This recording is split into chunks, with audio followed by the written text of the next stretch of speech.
Hi friends, Telangana TET and DSC 2025 polity interlink topic రాజ్యాంగ పరిషత్ భారత రాజ్యాంగ రూపకల్పన. సో ఒక్క లైన్ కూడా మిస్ కాకుండా 75 ప్రశ్నలు ఇవ్వడం జరిగింది ఈ టాపిక్ నుండి. సో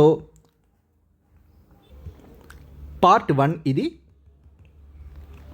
అలానే ఎవరైనా టెస్ట్ సిరీస్ రాయాలి అనుకుంటే కింద డిస్క్రిప్షన్లో శశి అకాడమీ యాప్ లింక్ ఉంటుంది. యాప్ ఇన్స్టాల్ చేసి స్టోర్లోకి వెళ్తే మీకు TG TET and DSC 2025 test series with explanation అని ఉంటుంది. సో ఈరోజు 9th క్లాస్ వ్యవసాయం నుంచి 31 నుండి 60 బిట్స్ ఇవ్వడం జరిగింది. సో ఇవి ఎక్స్ప్లెనేషన్స్తో ఉంటాయి. సో ఈ టెస్ట్ అన్లాక్ చేయడం జరిగింది. ఈ టెస్ట్ మీరు రాస్తే 200+ ప్రశ్నల్ని మీరు ఆన్సర్ చేసినట్టే, ఎందుకంటే ఎక్స్ప్లెనేషన్స్లో నేను డీటెయిల్గా కంపేర్ చేస్తూ ఇవ్వడం జరిగింది. సో వ్యవసాయం కాబట్టి పంటల గురించి ఏ రాష్ట్రం అత్యధికంగా పండిస్తుంది అనేది కంపేర్ చేస్తూ ఇవ్వడం జరిగింది. దేశాల యొక్క ర్యాంకింగ్స్ అనేది ఇవ్వడం జరిగింది. సో కంపేర్ చేస్తూ ఇవ్వడం వల్ల మీరు క్వశ్చన్స్ అనేవి ఈజీగా చేయగలరు ఎగ్జామ్లో. సో ఒకసారి ఈరోజు పెట్టిన టెస్ట్ అనేది ఒకసారి రాసి చూడండి, మీకు అర్థమవుతుంది. సో అలానే 6th to 10th social PDFs కూడా కలర్ఫుల్ పీడిఎఫ్స్ అవైలబుల్ ఉన్నాయి. యూట్యూబ్ ప్లేలిస్ట్లో ఏవైతే వీడియోలు ఉన్నాయో 6th to 10th, so away videos PDF రూపంలో ఇవ్వడం జరిగింది. పీడిఎఫ్ చూస్తూనే ఆ వీడియోస్ చేయడం జరిగింది. సో ఒకసారి చూసి మీకు యూజ్ అవుతే తీసుకోండి. సో రివిజన్కి మీకు బాగా యూజ్ అవుతుంది, రివిజన్కి కూడా, ఎందుకంటే క్విక్ రివిజన్ టేబుల్స్ అనేవి ఇవ్వడం వల్ల రివిజన్కి కూడా చాలా హెల్ప్ అవుతుంది. ఒక్క పాయింట్ కూడా మిస్ కాకుండా చేయడం జరిగింది. సో లెసన్ చూద్దాం. భారత రాజ్యాంగాన్ని రూపొందించింది ఎవరు? రాజ్యాంగ పరిషత్. రాజ్యాంగ పరిషత్కి ఎన్నికలు జరిగిన సంవత్సరం జూలై 1946.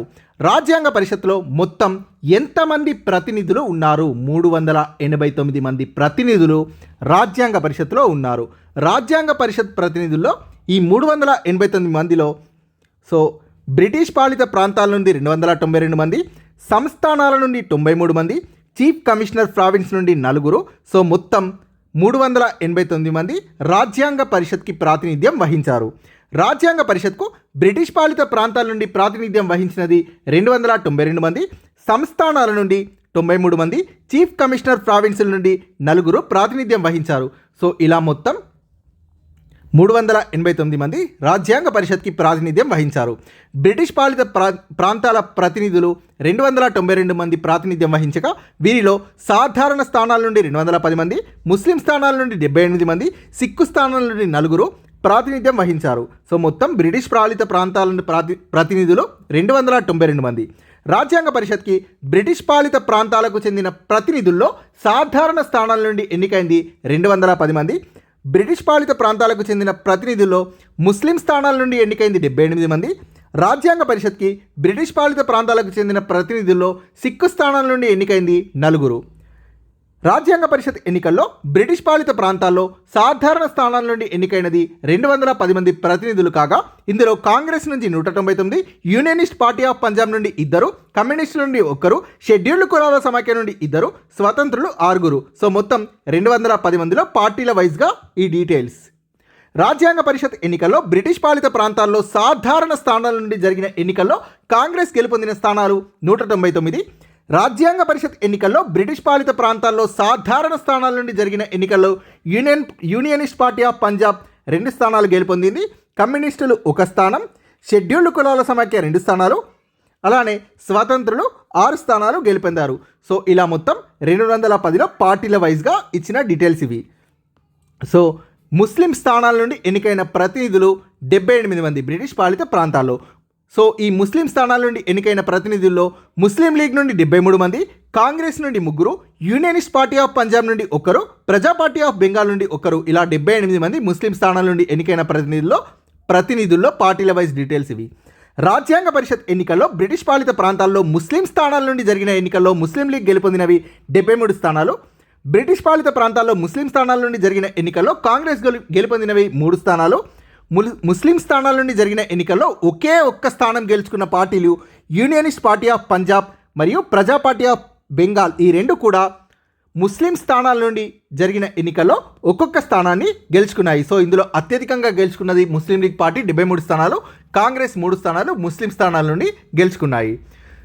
ఈ ఎన్నికల వల్ల రాజ్యాంగ పరిషత్తులో కాంగ్రెస్ బలం అనేది ఎంతకు పెరిగింది? 202కు పెరిగింది.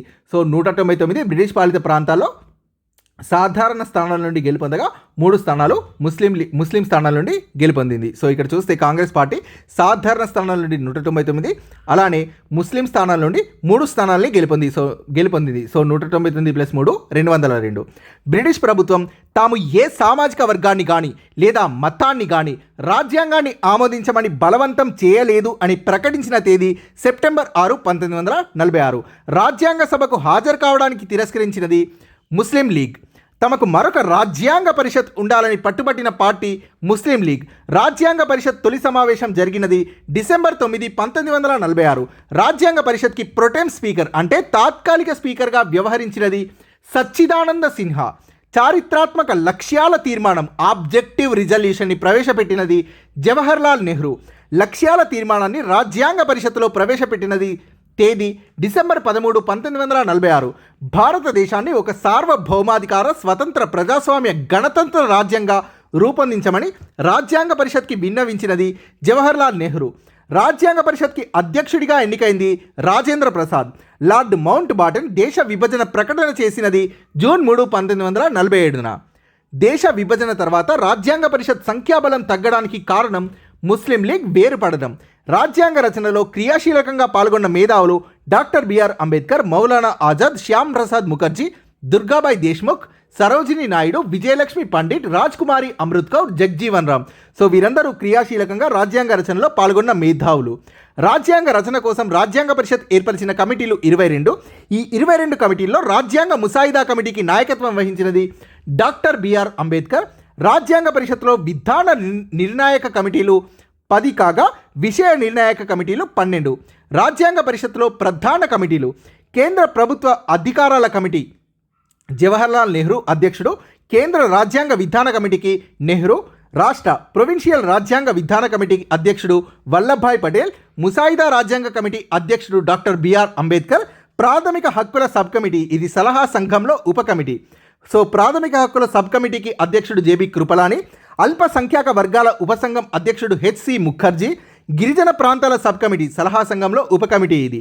సో గిరిజన ప్రాంతాల సబ్ కమిటీ అధ్యక్షుడు గోపీనాథ్ బార్డోలోయ్, మినహాయింపు ప్రాంతాల సబ్ కమిటీ ఇది సలహా సంఘంలో ఉప కమిటీ, దీని అధ్యక్షుడు ఏవి ఠక్కర్, విధాన నిబంధన కమిటీ అధ్యక్షుడు రాజేంద్ర ప్రసాద్, రాష్ట్రాలతో సంప్రదింపులు జరిపే కమిటీ ఇది స్టేట్స్ కమిటీ, దీని అధ్యక్షుడు జవహర్లాల్ నెహ్రూ, సభా వ్యవహారాల పర్యవేక్షణ కమిటీ ఇది స్టీరింగ్ కమిటీ, దీని అధ్యక్షుడు రాజేంద్ర ప్రసాద్, సలహా సంఘం అధ్యక్షుడు వల్లభాయ్ పటేల్. అంబేద్కర్ చైర్మన్గా రాజ్యాంగ పరిషత్ ఏర్పాటు చేసిన కమిటీ ముసాయిదా రాజ్యాంగ రచనా కమిటీ. ముసాయిదా రాజ్యాంగ రచనా కమిటీ అధ్యక్షులు అంబేద్కర్, రాష్ట్ర ప్రొవిన్షియల్ రాజ్యాంగ విధాన కమిటీ అధ్యక్షులు వల్లభాయ్ పటేల్. నెహ్రూ అధ్యక్షులుగా ఉన్న కమిటీలు కేంద్ర ప్రభుత్వ అధికారాల కమిటీ, కేంద్ర రాజ్యాంగ విధాన కమిటీ, స్టేట్స్ కమిటీ ఇది రాష్ట్రాలతో సంప్రదింపులు జరిపే కమిటీ. రాజేంద్ర ప్రసాద్ అధ్యక్షులుగా ఉన్న కమిటీలు విధాన నిబంధన కమిటీ, స్టీరింగ్ కమిటీ అంటే సభా వ్యవహారాల పర్యవేక్షణ కమిటీ. ప్రాథమిక హక్కుల సబ్ కమిటీ అధ్యక్షుడు జేబీ కృపలాని. ప్రాథమిక హక్కుల సబ్ కమిటీ అనేది సలహా సంఘంలో ఉప కమిటీ. అల్పసంఖ్యాక వర్గాల ఉపసంఘం కమిటీ అధ్యక్షుడు హెచ్సి ముఖర్జీ. గిరిజన ప్రాంతాల సబ్ కమిటీ అధ్యక్షులు గోపీనాథ్ బార్డోలోయ్. సలహా సంఘంలో ఉప కమిటీ గిరిజన ప్రాంతాల సబ్ కమిటీ.